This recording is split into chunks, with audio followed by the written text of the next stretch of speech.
Como foram os meus primeiros contatos com a Bíblia? Eu sou Ezequiel Gomes, você está no canal Vem Senhor Jesus. E já que quem está na chuva é para se molhar, o meu vídeo anterior aqui nesse canal, falando da importância da influência do I Ching na minha conversão, acabou que me deu vontade de avançar e contar um pouco mais da história da minha conversão para vocês. Provavelmente também eu não vou contar a história toda aqui, mas hoje eu quero falar um pouco sobre os meus primeiros contatos com a Bíblia, tá? Eu era ateu, eu comecei a ter curiosidades a respeito de Deus, estudando profundamente o I Ching, e eu tive vontade de ler a Bíblia, e aí a culminação, né, desse processo foi a minha conversão. Mas esse não foi um processo rápido, nem simples e tal. Inclusive foi um processo que demorou alguns anos, tá?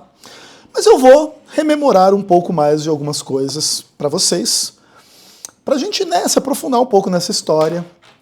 Acho que pode ser útil e interessante para quem quiser acompanhar e entender um pouco melhor como que foi o processo da minha conversão.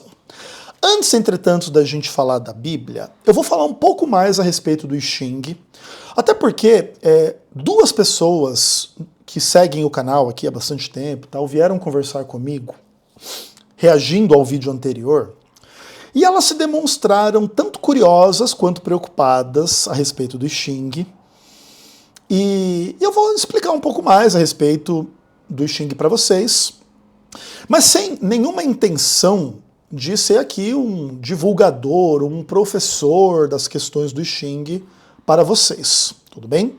O I Ching fez muito bem para mim, então também se você se interessar em estudar o I Ching, não é algo que me incomoda, mas também eu não me sinto assim na posição de ser um divulgador e um propagador das questões em torno do I Ching, não, tá? Gosto muito do I Ching, respeito muito o I Ching, um livro que foi super importante na minha vida, mas inclusive, como eu falei no vídeo anterior, fazia muitos anos que eu não pegava nesse livro para dar uma olhada, uma folheada e tal. Apesar dele ter sido um livro importante na minha vida, é algo que pertence, de certa forma, ao passado. Mas as duas pessoas que vieram conversar comigo sobre esse assunto, o principal fator assim, que fez elas ficarem curiosas e preocupadas é um pouco da exatidão dos comentários do I Ching a respeito do canal Vem Senhor Jesus. E realmente esse é um fato curioso, assim, mas esse não é um fato que chama a atenção só dessas duas pessoas. Mas na história do I Ching isso chama a atenção de forma meio que geral. Nessa versão do I Ching que eu tenho, existe um prefácio do Jung. Tá? O Jung, para quem não sabe, é o famoso psicólogo que tem uma escola de filosofia divergente da escola do Freud. Tá? O Jung é um dos maiores e principais psicólogos da história da humanidade. E ele escreveu um prefácio a essa edição do I Ching, que basicamente é tipo assim, uma versão ocidental do I Ching, né? Provavelmente uma das mais importantes, se não a mais importante, produzidas por esse cara aqui, o Richard Wilhelman, não sei se é assim que fala o nome dele, enfim. Eu também não sei de onde que o Richard é, mas eu acredito que ele seja europeu, tá? Mas também não vou procurar aqui, não vou dar uma aula completa e ampla sobre isso aqui não, tá? Mas assim, o Jung, no prefácio dele sobre essa versão do I Ching, ele escreve um negócio que eu destaco aqui para vocês, ó. Ele diz assim, ó, cadê? Aqui, opa. Vamos tentar mostrar aqui, ó. Respostas significativas são a regra.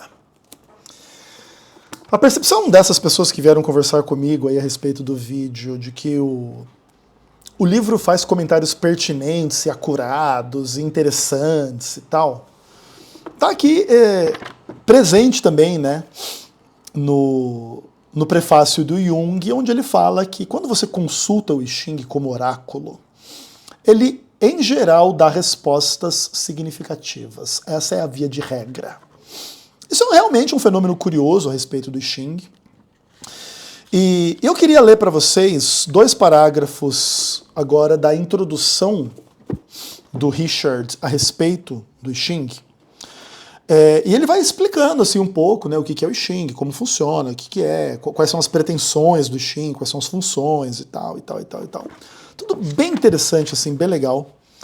E eu quero ler algumas coisas para vocês, assim. E ele escreve o seguinte: o livro das mutações, I Ching em inglês, é sem dúvida uma das mais importantes obras da literatura mundial. Sua origem remonta a uma antiguidade mítica, tendo atraído a atenção dos mais eminentes eruditos chineses até os nossos dias.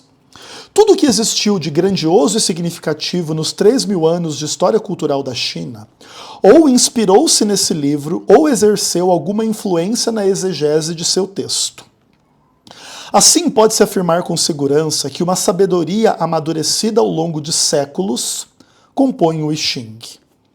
Não é, pois, de estranhar que duas vertentes da filosofia chinesa, o confucionismo e o taoísmo, tenham suas raízes comuns aqui. Esse livro lança uma nova luz em muitos segredos ocultos do modo de pensar tantas vezes enigmático do sábio misterioso Lao Tse e seus discípulos. Se eu não me engano, Lao Tse foi o que escreveu A Arte da Guerra, tá? Mas eu não tenho certeza. Mas acho que sim. O mesmo ocorre em relação a muitas ideias que surgiram na tradição confucionista, como axiomas aceitos sem serem devidamente examinados. Na realidade, não apenas a filosofia da China, mas também sua ciência e arte de governar, sempre buscaram inspiração na fonte de sabedoria encontrada no I Ching. Aí ele fala um monte de coisa aqui, eu não vou ficar lendo tudo, né? Meu objetivo aqui não é dar uma aula profunda a respeito disso aqui. Mas o último parágrafo dessa introdução diz um negócio assim que eu acho interessante. O que é o livro das mutações?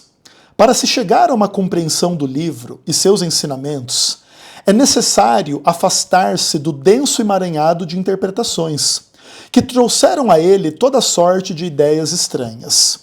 Isso é indispensável, quer esteja se lidando com superstições e mistérios dos antigos magos chineses, quer se trate das teorias não menos supersticiosas dos modernos especialistas europeus, que tentam aplicar interpretações oriundas de suas experiências com selvagens primitivos a todas as culturas históricas.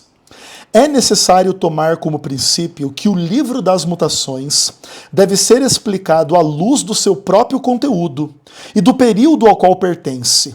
Com isso, a escuridão é perceptivelmente reduzida, podendo-se ver então que esta obra, apesar de sua grande profundidade, não oferece uma dificuldade maior à compreensão do que qualquer outro livro que tenha atravessado tão longa história até chegar aos nossos dias.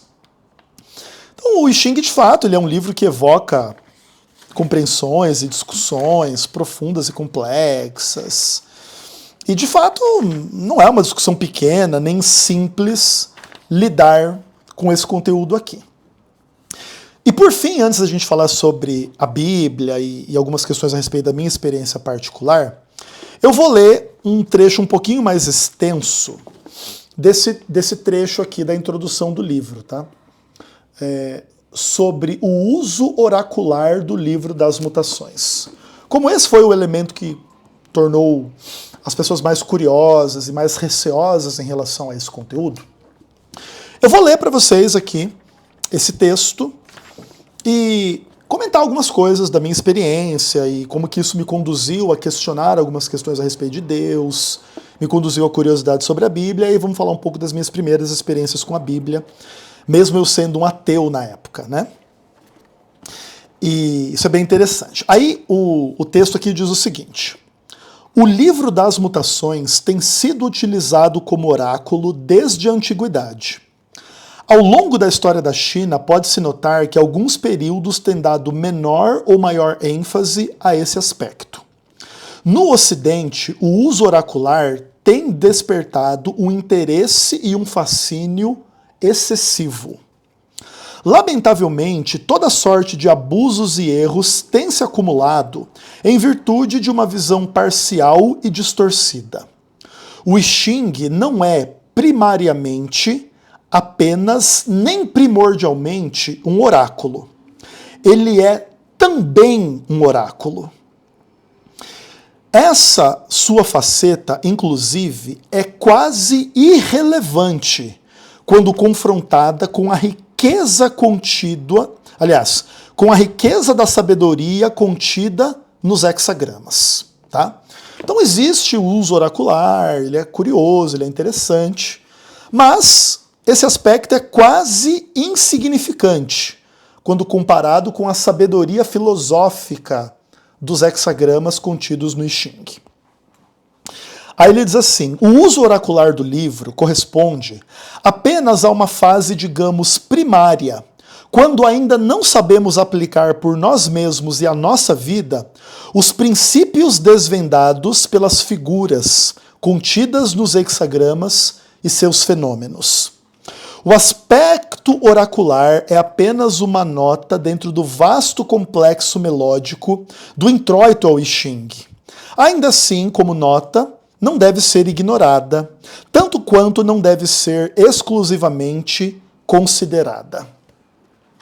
Então você não precisa ignorar esse aspecto, mas também não deve se concentrar unicamente nele. E aí ele diz assim,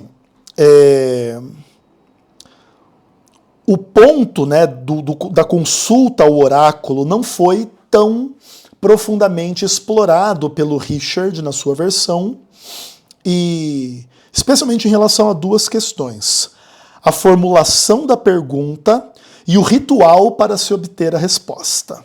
Tá? Legal, interessante. Aí ele diz assim: a formulação da pergunta tem um papel decisivo no êxito ou fracasso da consulta, no sentido da compreensão ou não da resposta obtida. Segundo a tradição chinesa, o oráculo nunca falha. Mas suas respostas são sempre claras e precisas. Porém, o entendimento das pessoas, às vezes, é turvo ou confuso. O oráculo sempre mostra o que é, entretanto, nem sempre conseguimos ver o que ele mostra, pois não queremos ou não sabemos ver. Todas as barreiras e obstáculos à compreensão da resposta estão em nós e não no oráculo. Enquanto manifestação do inconsciente, o oráculo usa uma linguagem simbólica, que é própria dele, e não do discurso racionalizado com o qual o nosso consciente está habitualmente articulado. Para que o significado se aclare, teremos que aprender o modo de concatenação das imagens simbólicas, ao invés de insistirmos em decodificá-las segundo padrões que lhes são estranhos. E aí ele vai falar sobre a pergunta, sobre o ritual, e etc, e etc, e etc. E aí ele termina dizendo o seguinte: todo o ritual é perfeitamente prescindível, sem que se altere a precisão da resposta. Seu efeito seria no âmbito interno, em quem consulta. Também, por isso, antes da consulta, era costume na antiguidade que alguém se dedicasse à prática da meditação. Dentro, entretanto, de um contexto cultural tão diverso como o que nos encontramos hoje, talvez vários aspectos do ritual antigo não signifiquem nada para nós, a não ser um mero exotismo. Se assim for, o melhor é deixar de lado, preservando apenas aquilo que possui real significado e ressonância anterior. Tá? Eu poderia ler mais a respeito dessas coisas aqui, mas eu não vou me aprofundar. Até porque isso aqui é uma discussão gigantesca e infinita. Mas basicamente o que aqui está dito é que o I Ching é uma forma da gente consultar o nosso próprio inconsciente em busca de respostas a questões da vida que são importantes para nós, no âmbito dos nossos objetivos, das nossas intenções, das coisas que a gente pode e deve esperar das questões que existem no mundo, e tal, e tal, e tal. E aqui eu preciso explicar algumas coisas a respeito da minha postura na vida, para vocês entenderem a minha postura em relação ao I Ching e depois em relação à minha postura nas minhas primeiras experiências com a Bíblia. Eu, Ezequiel Gomes, sou uma pessoa de pensamento crítico e cético em relação a toda e qualquer ideia. Eu não leio coisas como o I Ching ou a Bíblia. E, aliás, na minha trajetória espiritual, eu estudei o Alcorão, eu estudei um pouco, assim, de livros referentes a questões hindus, Bhagavad Gita, né? Eu nem sei falar direito o nome desse negócio, eu não estudei isso aí profundamente, mas eu li alguns capítulos, li algumas coisas.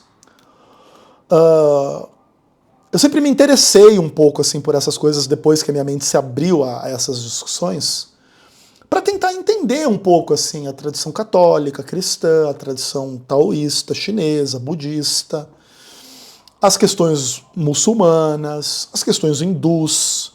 Essas foram as principais vertentes assim, de questões religiosas e espirituais que me chamaram a atenção à medida que o meu interesse nessas coisas começou a aumentar.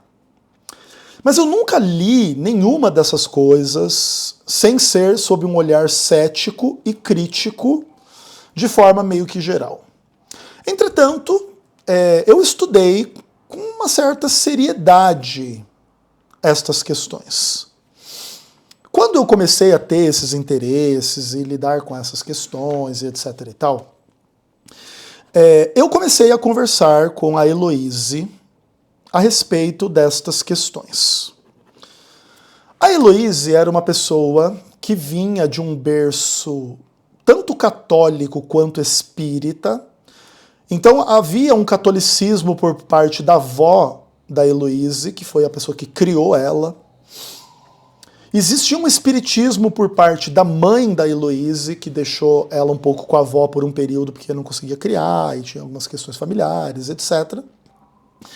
E depois, no futuro, a Heloíse veio a desenvolver interesse no universo evangélico pentecostal ou neopentecostal, etc. e tal.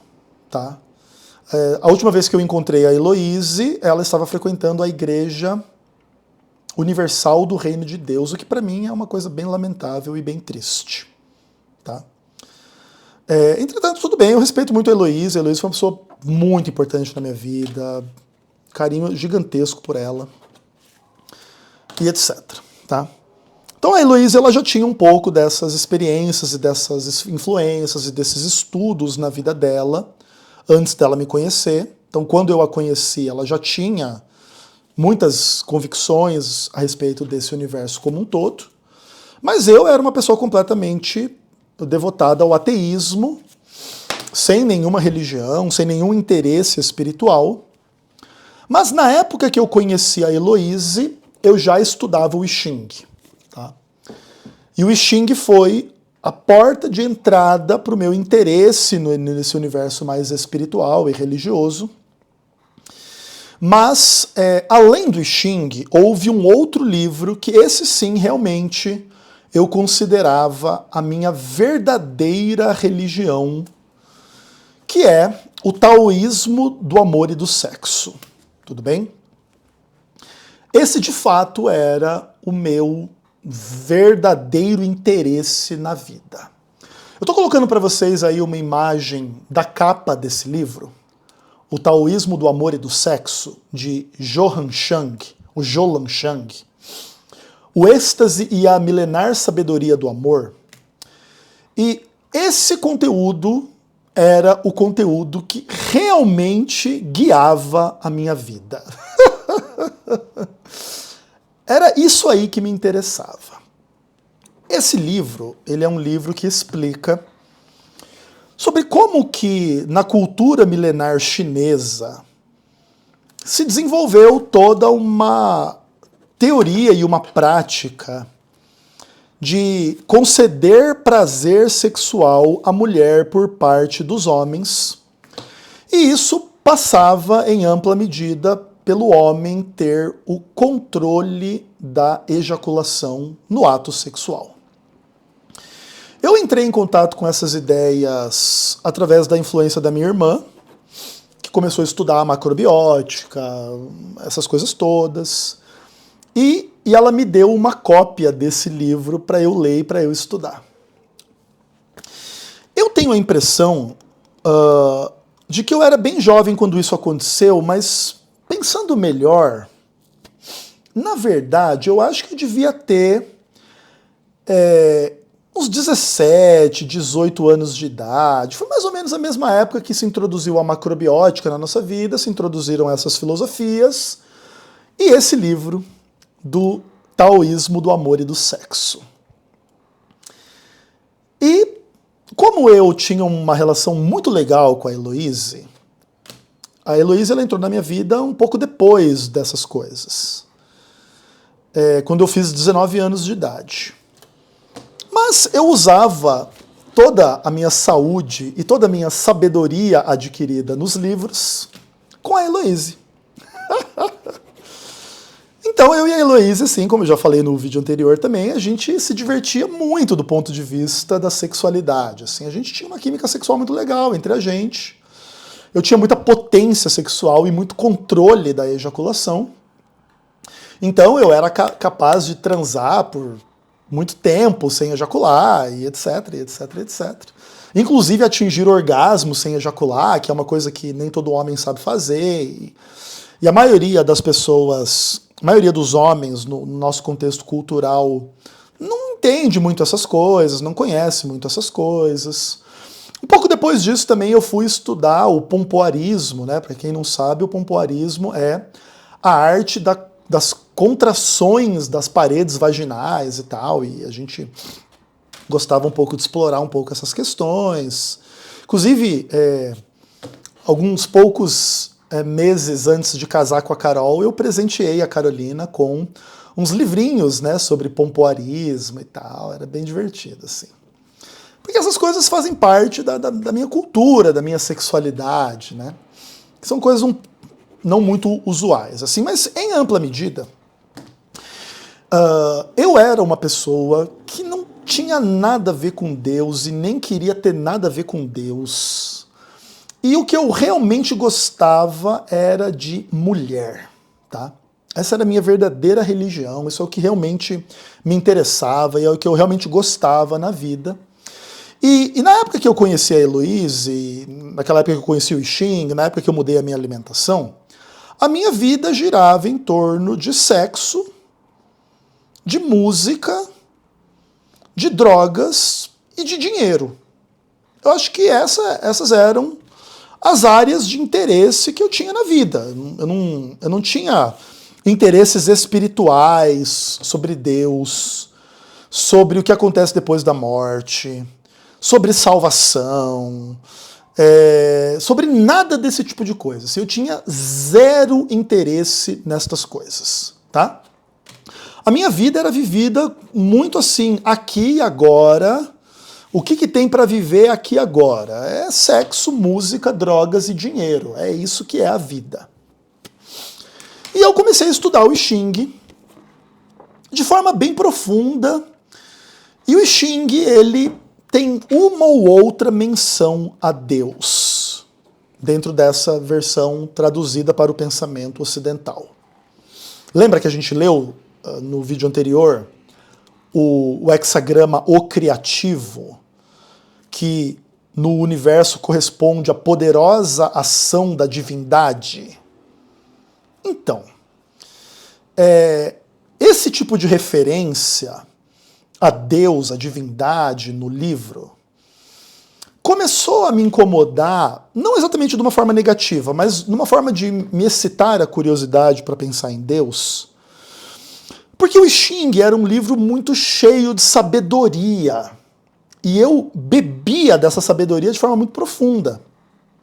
Eu via o sentido nas coisas que o I Ching dizia, não só no uso oracular, mas nos princípios mesmo, assim, nas questões. O I Ching é um livro extremamente interessante do ponto de vista filosófico, da sabedoria por detrás do I Ching em relação às questões, né? E o I Ching, ele é um livro muito pé no chão, no aspecto assim, dele ser um livro que trata das questões da vida no mundo, no tempo, no espaço, no universo, em relação a questões bem concretas, assim, de vida. de filosofia de vida. Sempre na direção do bem, da luz, da verdade, de sermos a melhor pessoa, as melhores pessoas que a gente puder ser, para a gente construir o melhor destino, para a gente construir as melhores coisas. E esse lado pé no chão do I Ching era o que eu realmente gostava, assim. E aí tinha essas coisas meio místicas e meio falando de Deus, assim. E assim, eu comecei a namorar a Heloise e estudava o I Ching. Só que assim, tipo, no primeiro ano da minha relação com a Heloise, eu e a Heloise vamos ficar juntos 5 anos, tá? Mas no primeiro ano da nossa relação, o que realmente rolava era sexo. Nós tínhamos uma conexão maior do que a conexão sexual, nós éramos amigos, a gente se gostava. Começo de relacionamento sempre é mais legal, assim, né? Sempre é gostoso você conhecer uma pessoa, assim. Então a gente se dava muito bem, a gente conversava muito, a gente não tinha só o interesse sexual um no outro. Mas no primeiro ano a gente tinha essa coisa assim maluca mesmo entre nós. E o que acontece, assim, à medida que o tempo foi passando, essa conexão sexual entre eu e ela não diminuía. Inclusive, né, já para dar um spoiler, eu não me lembro de ter passado um dia da minha vida que eu encontrei a Heloise e não transei com ela naquele dia. Todos os dias durante 5 anos. Houve dias que a gente não se encontrou. Mas todo dia que eu encontrei a Heloise na vida, a gente transou. Todo dia. Muito engraçado isso, assim. Isso durou 5 anos. Em geral, a conexão que é puramente sexual, ela não dura tanto tempo. Em geral, depois de 1 ano, no máximo 2 anos, as pessoas meio que se cansam e partem para outra, caso a conexão entre o casal seja puramente sexual. E entre eu e a Heloise não era só sexual. A gente se gostava muito, a gente era muito amigo, a gente batia muito papo. Depois de 1 ano e pouco que a gente se conheceu, a gente se casou, a gente foi morar junto. Então nós tínhamos uma vida de casal mesmo, assim. Nós éramos um casal não unidos em função de religião ou de coisa assim de cartório. Pelo contrário, nós éramos um casal pela natureza da realidade, entendeu? A gente morava junto porque era o que fazia pleno e total sentido pra gente, porque a gente não se desgrudava e era isso, entendeu? E etc. Então nesse primeiro ano eu não me lembro de discutir questões espirituais e religiosas com a Heloise. Mas eu me aprofundava no I Ching, e só para vocês saberem, o I Ching não é um livro que pregue explicitamente imortalidade da alma ou reencarnação. Existem um pouco desses princípios, especialmente porque o I Ching ele trabalha com as mutações e com os ciclos, né? Então ele é um pouco da base também de muitas convicções chinesas e budistas a respeito de ciclos infinitos de vida que envolvem a crença em imortalidade da alma e reencarnação. Mas o I Ching ele não tem assim um ensinamento tão explícito quanto a essas coisas no bojo das discussões dos hexagramas, tá? Então o I Ching não tenta convencer ninguém que tem alma imortal e que tem reencarnação. Ok. E aí eu comecei a conversar com a Heloise que eu estava começando a ter curiosidade a respeito de Deus e de questões espirituais. E como a Heloise já tinha essa carga católica, espírita e evangélica na cabeça dela, na experiência dela, a Heloise ela começou a me incentivar a pensar a respeito do assunto, a conversar a respeito do assunto, a investigar, a estudar. Ela sabia que eu não acreditava em Deus e tudo mais, obviamente, né? Eu deixava isso bem claro. Ela acreditava em Deus e ela começou a achar legal o meu interesse e ela começou a me dar umas dicas e pensar algumas coisas e tal. A gente não conversava sobre essas coisas assim constantemente, mas o contexto assim das conversas foi mais ou menos o seguinte. Como eu estudei muito I Ching, eu comecei a beber e pensar, e tinha esses papos sobre Deus, sem ninguém falar nada comigo a esse respeito. Eu comecei a ter curiosidade sobre a Bíblia. E eu comecei a pensar assim, será que a Bíblia teria alguma relevância para falar alguma coisa para mim e comigo, tanto quanto o I Ching tem? A gente vive num país católico, um país cristão, então todo mundo já ouviu falar sobre a Bíblia, sobre Deus, sobre Jesus, então obviamente eu já ouvi falar sobre isso a minha vida toda. E inclusive essa era uma das razões de eu ser ateu, porque eu achava esse papo tudo idiota, tudo coisa de retardado mental e etc. E secretamente eu comecei a ter curiosidade, eu falei, cara, será que tem alguma coisa para mim? Será que, sei lá, ler a Bíblia pode ter alguma relevância para mim? E eu não tinha Bíblia. Mas a Heloíse tinha. E eu comecei a pegar a Bíblia e folhear. Eu não tinha nenhum interesse em acreditar naquilo, e seguir aquilo, e me batizar e me converter, nada do tipo, tá? O meu interesse, ele era meramente uma curiosidade do tipo, será que esse negócio falaria comigo também? E eu, sei lá, abria a Bíblia, folheava para um lado, folheava para o outro, e sei lá, lia uns versos, lia uns capítulos, lia uns negócios. E o que acontece? Nos meus primeiros contatos com a Bíblia, eu me lembro de ler algumas coisas que, para mim, faziam sentido e ressoavam na minha mente como uma coisa que dialogava comigo pessoalmente e com as coisas que eu estava vivendo. Eu tenho dificuldade de dar exemplos para vocês de que tipo de comunicação era essa. Mas sei lá, assim, eram coisas que tipo, não tinha nada a ver com compreensões doutrinárias de coisas que se deveriam fazer ou não fazer. Não tinha nada a ver com isso. Sei lá, cara. Vamos dizer assim, sei lá, Curitiba é um lugar que de vez em quando o céu tá absolutamente lindo, assim, sabe? As nuvens, eu não sei explicar, assim, o céu de Curitiba é um céu muito bonito. Então, por exemplo, eu tava no ônibus voltando para casa, a gente morava no Pilarzinho, eu e a Heloísa nessa época, e passando assim pelos caminhos do centro até chegar em casa, ver aquele monte de cenas lindas assim, com o céu, as nuvens e tal. Aí, sei lá, chegava em casa, dava uma folheada na Bíblia e lia alguma coisa assim, tipo, sobre o céu, entendeu? Ah, que o céu não sei o quê. Pois é, né, cara? Legal pra caramba, né? Interessante, assim. No começo, as coisas que me atraíam nessas experiências tinham que ver com essas dicas, essas coisas que sei lá, entendeu? Tinha que ver com alguma experiência, alguma coisa que eu vivia e que eu abria aleatoriamente, aqui e ali, dava uma lida e tinha alguma coisa falando a respeito de algo que pra mim fazia sentido. E eu comecei a falar pra Heloísa, eu falei, Elo, cara, eu tô lendo algumas coisas na Bíblia, assim, tô achando bem interessante. Você manja alguma coisa da Bíblia? Ela, eu manjo. E a gente começou a conversar um pouco a respeito, assim.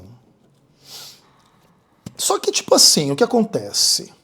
Como eu já falei, volto a enfatizar, eu não tinha nenhum interesse em ter uma religião, em acreditar em Deus ou seguir a Deus, e seguir Jesus, ou nada do tipo. Nada. Eu não tinha nenhuma compreensão doutrinária, Antigo Testamento, Novo Testamento, o que é profeta, o que é apóstolo, e não sei o que. Claro, eu tinha um pouco de noção assim sobre Jesus, que Jesus era uma figura importante, etc.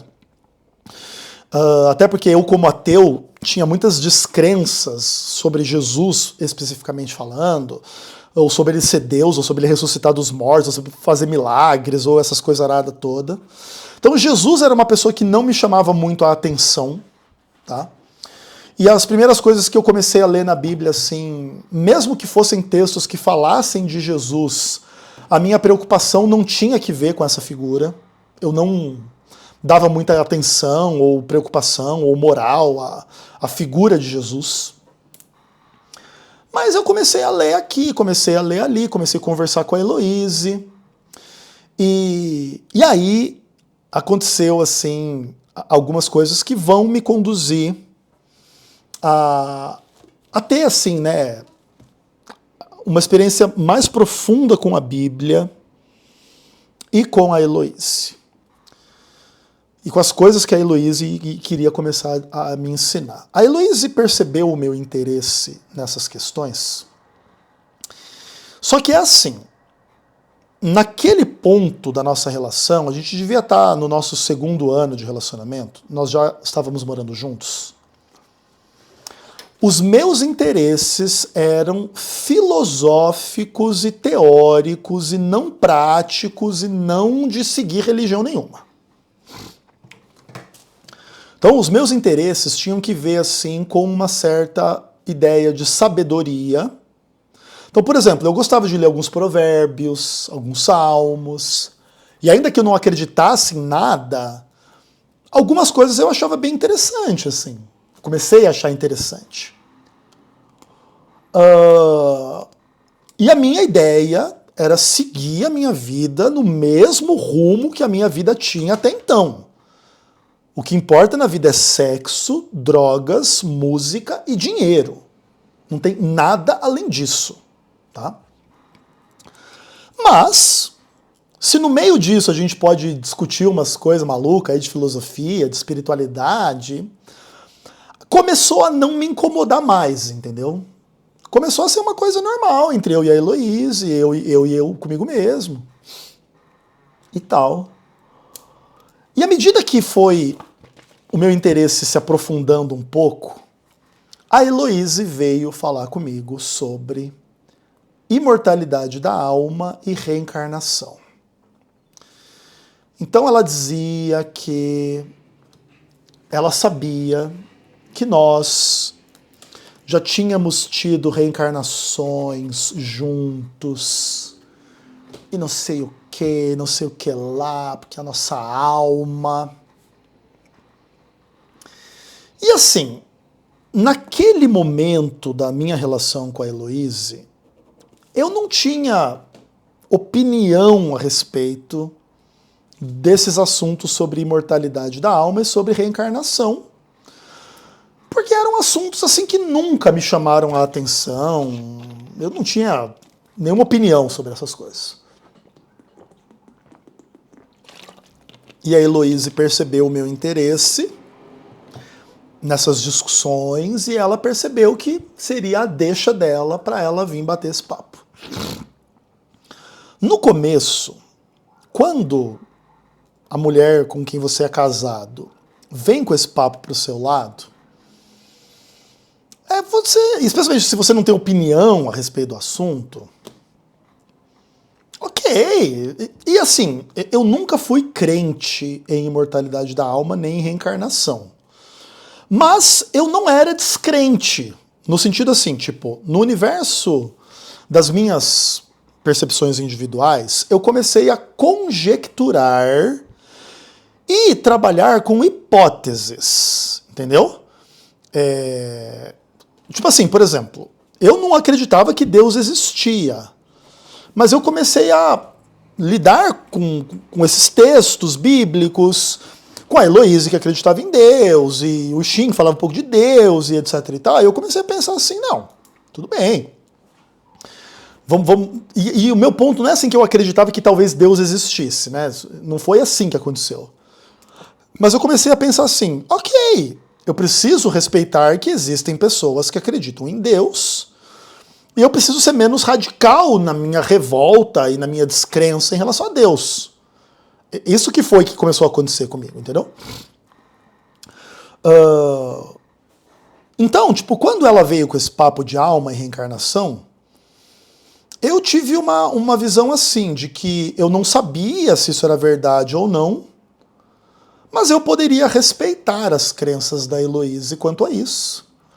E no final, tudo também virava sexo, né? Porque a mulher chega pra você e, não, porque nós tivemos vidas passadas. Eu falei, beleza, então vamos transar em mais uma, né? Não é isso que se faz? É óbvio, né? Então, tipo, eu e a Heloísa, a gente tinha, né, esse lado nosso, sentimental, sexual, no meio desses papos todo. E a gente gastava mais tempo transando e conversando sobre outras coisas do que sobre Deus, alma e reencarnação. Mas à medida que foi passando o tempo, lá pro nosso 3º ano de casamento, aí esses assuntos começaram a se tornar mais presentes. Eu comecei a me tornar uma pessoa com mais conhecimento um pouco a respeito das coisas. Então, nesse processo, a Heloíse pediu para eu estudar o Livro dos Espíritos, o Evangelho segundo o Espiritismo, e etc, etc, etc. E a gente estudava juntos, e eu considerava um pouco essas coisas. Mas aquilo sempre me colocou assim algumas pulgas atrás da orelha, assim, em relação especialmente ao Evangelho segundo o Espiritismo. Começou a me incomodar um pouco por causa desse negócio de Jesus e tal, e eu não conseguia gostar muito daquilo, não conseguia me aprofundar muito naquilo. E ela já tinha o papo assim de que ela era médium e que ela recebia os espíritos e não sei o que lá. E aquilo começou a amadurecer e ela começou a lidar com muita importância que eu abraçasse essas crenças, assim, e eu comecei a não querer ir para esse lado, assim, entendeu? Eu comecei a me incomodar, comecei a lidar assim, tipo, sei lá, de outra forma, entendeu? Eu comecei eu comecei a achar estranha a insistência dela naquilo. Eu não tinha essas crenças, eu respeitava, mas eu não... Dissesse assim pra mim, você acredita que a alma é imortal? Não. Você acredita que tem reencarnação? Não. Eu era uma pessoa ainda ateu, ainda, né, e etc e tal. Só que as minhas barreiras espirituais, elas começaram a arrefecer em relação ao ateísmo. E eu comecei a realmente, assim, abrir a minha mente para a hipótese de que Deus existia, tá? E aquilo foi curioso para mim, assim, isso não foi um processo rápido. Eu não era um ateu e virei um crente depois de ler o I Ching ou a Bíblia ou qualquer coisa do tipo. Isso não aconteceu. O Evangelho segundo o Espiritismo ou nada disso. Mas, lentamente, eu comecei a parar para pensar, eu comecei a parar para tentar entender. E o que acontece, assim, eu e a Heloíse, apesar da gente ter, nesse período, entre o nosso 3º e 4º ano de relacionamento, algumas tensões a respeito desse assunto, a maior parte do nosso papo e da nossa interação sobre isso era positiva. E isso não nos afastou da nossa comunhão sexual. Então a gente transava assim loucamente mesmo. E depois disso a gente ia bater os papos, entendeu? Tipo, sexo sempre em primeiro lugar. Então aquilo também não criou um problema na minha vida inicialmente, entendeu? Tipo assim, se ela quisesse vir querer me falar de religião e querer diminuir a nossa relação sexual, eu já ia ficar puto, entendeu? Eu já não ia querer saber do negócio nem a pau. Mas como aquilo não afetou a nossa vida sexual e etc., pelo contrário, a gente continuava pesado igual sempre foi, aquilo me ajudou a pensar assim, poxa, pensar sobre Deus, falar sobre Deus não é tão ruim assim, entendeu? Tipo, né? Porque, por exemplo, assim, se fosse um papo de crente, se fosse uma Adriana da vida, assim, aí não daria certo, né, pau? Assim, eu não acreditaria em Deus nunca, se fosse uma relação com a Adriana. Inclusive, eu desacreditaria de Deus, assim, se fosse o papo do tipo da minha relação com a Adriana. Mas com a Heloísa não era assim, entendeu? Eu e a Heloísa, a gente tinha uma comunhão louca de alma, assim. Que, inclusive, ela usava como prova de que a gente tinha tido vidas passadas junto, né? E eu considerava aquilo, respeitava aquilo, mas não era um crente naquilo. Beleza.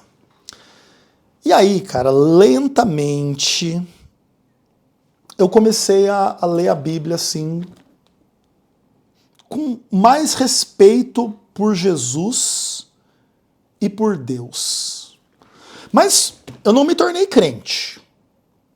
Eu só comecei a levar um pouco mais, possivelmente a sério, não no sentido de praticar, mas no sentido de cogitar. E aí, tipo assim, eu e a Heloísa, nós falávamos sobre esse assunto,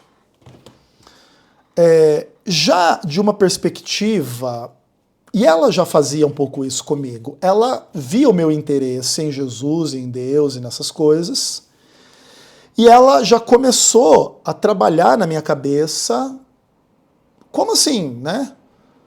Então, né, e Deus fala X coisa, né, e Jesus fala X coisa, né, como quem diz assim, né, é isso aí, né? E eu, é isso aí, né? Não que eu tivesse me tornado crente, mas eu já estava dialogando, entre aspas, como se eu fosse um crente, entendeu? Mas eu não era. Eu queria saber de sexo, música, drogas e dinheiro, que era só o que era a minha vida. Mas agora já tinha esse papo já estava amadurecido há algum tempo, esse papo não tinha piorado a minha vida. Então, beleza. Pra mim, tudo bem. E assim, cara, tipo, eu e a Heloísa, nós éramos um casal muito interessante, assim, do ponto de vista da vida prática, assim.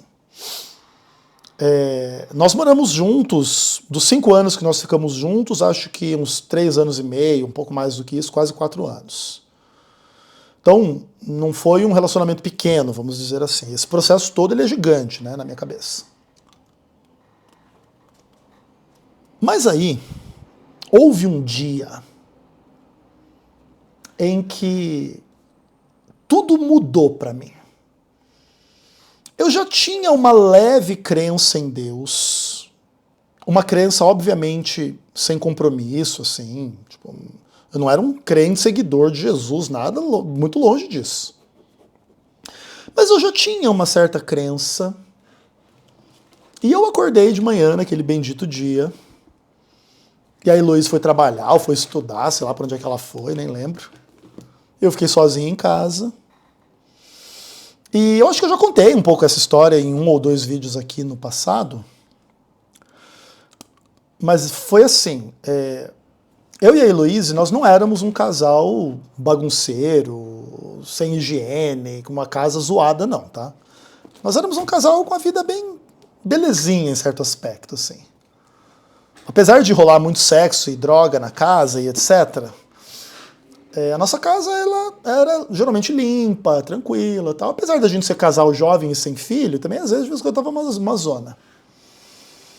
E aí aconteceu que nós fizemos uma grande faxina num domingo, no começo da semana, e nós deixamos a casa um brinco. Não tinha nada fora do lugar, não tinha nada no chão, não tinha nada em lugar nenhum. E a Bíblia da Heloísa estava aberta na cabeceira da nossa cama, tinha um criado mudo, alguma coisa do tipo. E estava lá a Bíblia dela aberta. E aí passou domingo, arrumamos tudo. Aí passou segunda, passou terça, passou quarta. Se eu não me engano, lá por quinta-feira, quinta ou sexta, pro final da semana, a casa que no domingo estava um brinco já não estava mais tão legal assim, né? Correria de trampo, de vida e um monte de coisa e tal, e aí já tava coisa pelo chão, roupa para lavar, pia suja, coisa arada, livro para cá, guitarra para lá, sei lá o que, etc, etc, etc. E eu acordei naquele dia, a Heloísa foi trabalhar, sei lá, também nem lembro exatamente qual que é o lance, o que ela estava fazendo na época. Eu e ela, nós trabalhamos em vários contextos, em várias coisas diferentes nesses anos todos, eu nem lembro exatamente o que a gente fazia nesse dia aí. Mas o fato é que ela saiu para trabalhar e eu fiquei em casa. E aí, eu olhei ao meu redor, assim, aquela casa meio bagunçada, parecia que tinha passado um tornado na casa. E eu falei, cara, vou aproveitar e vou dar uma arrumada nas coisas e tal, fazer um almoço. E eu olhei para aquela Bíblia e eu pensei assim, cara, faz quase uma semana que essa Bíblia está aberta aí. Ninguém nem olha pro lado dela, a gente só pensa em transar, ninguém pensa em ler Bíblia nenhuma. E eu tive uma intuição maluca, cara. Eu tive uma intuição absolutamente maluca, assim. Eu pensei assim, Deus quer falar comigo. E lá estava o texto de Isaías, capítulo 48, aberto diante de mim. E a cada frase daquele texto que eu lia, eu chorava igual uma criança, cara. Eu me sentia absolutamente inundado com a voz de Deus e com a luz da presença de Deus no meu coração, não foi nada de visão, nada do tipo. E, cara, Deus brigou comigo, assim, cara. Deus meteu o dedo na minha cara, me pegou pelo pescoço, falou pra mim, assim, o quanto eu era descrente, o quanto eu era ruim, o quanto eu era errado. Mas ele falou pra mim assim que ele me amava demais, que ele me conhecia desde o ventre da minha mãe e que o plano dele pra minha vida era felicidade, cara. Esse texto é um texto absurdamente importante pra mim, assim, sabe? E naquele dia eu me tornei uma outra pessoa. O meu processo de conversão nesse aspecto, ele foi bem lento, ele foi, tipo, gradual. A pessoa mais importante, humanamente falando, da minha conversão foi a Heloíse,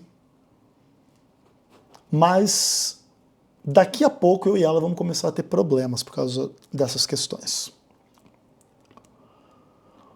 Eu sei que eu saí dessa experiência nesse dia e eu tive uma convicção.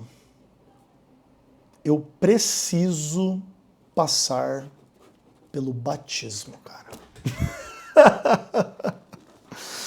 Ninguém nunca tinha feito apelo de batismo para mim em nenhum contexto, em nenhum momento, de forma nenhuma.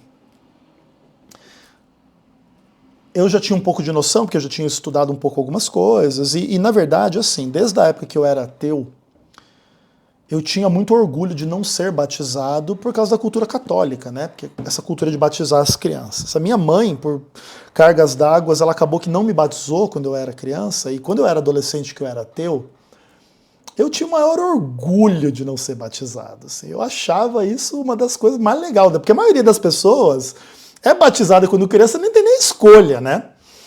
Então, como eu não tinha sido batizado quando criança e eu era ateu, e eu era do rock and roll, do metal, etc e tal, era o meu orgulho dizer que eu era um completo pagão, um completo descrente, um completo ateu.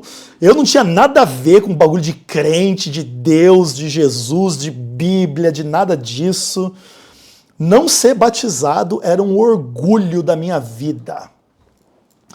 E quando eu saí dessa experiência, eu falei, cara, eu preciso ser batizado. E aí, eu fui batizado, né? Eu fui batizado numa igreja da graça, que na verdade era assim, perto da casa onde eu e a Heloísa moravam, nós morávamos ali no Pilarzinho, e ao redor da nossa casa tinha uma meia dúzia de igrejas. Na rua do lado tinha uma igreja quadrangular, um pouco mais longe tinha uma igreja católica, perto da igreja católica tinha uma igreja universal, num centro comercial tinha uma igreja da Graça, e acho que tinha uma ou outra, assim. Eu fui em todas. Fui, entrei, assisti missa, assisti culto. Igreja Universal do Reino de Deus, pavorosa. Jamais ficaria perto daquele lugar. A igreja quadrangular, eu até gostei um pouco dela, mas era muita loucura, cara. Era um pentecostalismo maluco, as pessoas se jogando no chão. Eu, pelo amor de Deus, não queria chegar nem perto daquilo. A igreja católica era uma igreja bem legal. Eu até cogitei me batizar na igreja católica. Eu também não sabia a diferença muito, né, de igreja católica e igreja evangélica, muito louco. E aí eu fui nessa igreja da Graça para conhecer, e eu tive uma experiência muito doida, cara. Eu era um cara da música, e na minha cultura musical existe tudo o que você puder imaginar. Eu adoro música sertaneja, eu adoro música clássica, eu adoro música eletrônica, eu adoro metal, eu adoro rock and roll, eu adoro jazz, eu adoro funk, o americano não o carioca, mas tem alguns funk cariocas que eu até gosto, tipo uns Claudinho Bochecha, umas coisas um pouco mais leves, mesmo aquela música da Adriana Calcanhoto, né, que é uma das minhas músicas minha com a Adriana. Depois entra o Claudinho Bochecha, né, fazendo a batida, funk, aquela música eu acho legal. Então, até mesmo a estética do funk carioca, em alguns momentos, para mim, é legal. Assim, o Rap das Armas é um rap que eu acho legal, apesar da mensagem ruim, e, enfim. Gosto da batida, acho uma coisa muito da cultura carioca, assim, que eu não gosto, mas eu enxergo uma coisa genuína ali, então nesse aspecto eu gosto da música. Só quero ser feliz, andar tranquilamente na favela que eu nasci. Essa não é o Rap das Armas, mas é uma das que eu gosto também, que acho que é uma das músicas também que mostra esse espírito, né, do morro carioca. E gosto de samba, e gosto de reggae, eu gosto de tudo, cara. Eu tenho uma cultura musical gigante, eu toquei em muitas bandas, fiz muito show, ganhei grana com música, trocentas coisas.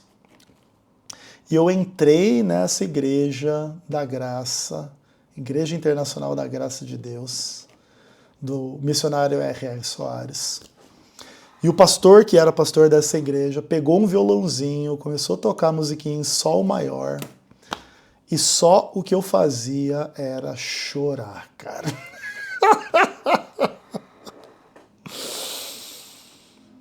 Cara, uma coisa maluca aquilo, cara. E aí, por causa dessa experiência, né, eu fui várias vezes nessa igreja e eu sempre chorava e eu sempre entregava minha vida para Deus, assim. E eu falei com o pastor, pastor, tem batismo aí? Quando é que tem batismo? E aí, ele me marcou o meu batismo e eu fui batizado na Igreja Internacional da Graça. Aí depois eu conto o resto dessa história para vocês, que já tá ficando mais um vídeo grande aí. Valeu, galera. Até o próximo vídeo, se Deus quiser. Um abraço.